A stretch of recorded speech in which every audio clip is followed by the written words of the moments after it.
Hey,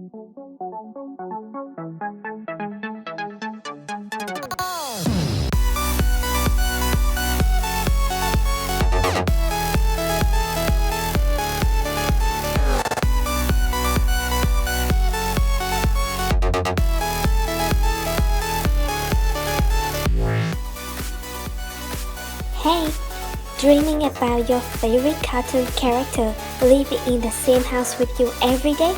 Here's my house suggestion. My neighbor Totoro has always been the apple of my eyes.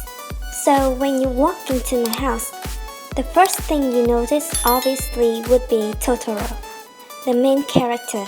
Other than the presence of Totoro at almost every corner of my house, the wooden stairs are also worth noticing. It brings about a bizarre vibe to the house, which is originally very cartoonish. Do you guys like my house? If yes, let me know underneath. Also, hit the like and subscribe button for more unique house designs. Bye for now!